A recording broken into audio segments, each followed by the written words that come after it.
যদি আমার রান্নাটি আপনাদের ভালো লেগে থাকে তাহলে আমাদের চ্যানেলটিকে সাবস্ক্রাইব করতে ভুলবেন না।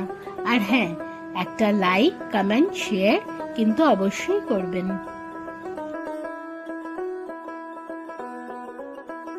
শাক আর চিংড়ি মাছ একটা কম্বিনেশন, যেটা খেতে যতটা সুস্বাদু, রান্না করতে ততটাই সহজ।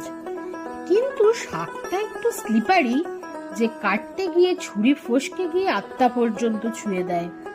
আর চিংড়ি, তার খোলস খুলতে গিয়ে মনে হয় এটা একটা গোপন মিশন চলছে। প্রথমে কড়াইতে সর্ষের তেল গরম করে নিন, তারপরে বেগুনগুলো লাল লাল করে ভেজে তুলে রাখুন। এরপরে ওই একই তেলে দিয়ে দিন 5 ফোড়ন আর শুকনো লঙ্কা। তারপরে দিয়ে দিন রসুন বাটা। রসুনটা ভালো করে ভাজা হলে একে একে দিয়ে দিন সব সবজিগুলো। ভালো করে সবজি কষা হলে, গন্ধ বের হলে তাতে দিয়ে দিন কুচনো পুঁই শাক। তারপরে ব্যাস 2 মিনিট ঢেকে রাখুন। শাক থেকে জল বেরোবে, তার সাথে ভালো করে সবজিগুলো কষবে।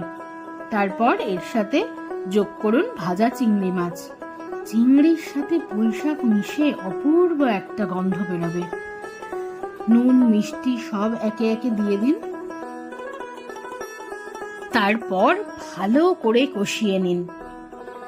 শাক থেকে জল ছাড়বে আর চিংড়ির সাথে মিশে অপূর্ব একটা সুগন্ধ বেরোবে। ঢেকে রাখুন তারপরে কয়েক মিনিট। ব্যাস, তাহলেই আমাদের রেডি মাটির গন্ধে ভরপুর পুঁই শাক চিংড়ি।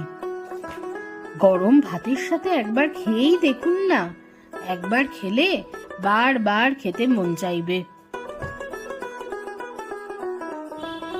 যদি আমার রান্নাটি আপনাদের ভালো লেগে থাকে তাহলে আমাদের চ্যানেলটিকে সাবস্ক্রাইব করতে ভুলবেন না। আর হ্যাঁ, একটা লাইক, কমেন্ট, শেয়ার কিন্তু অবশ্যই করবেন। Thank you.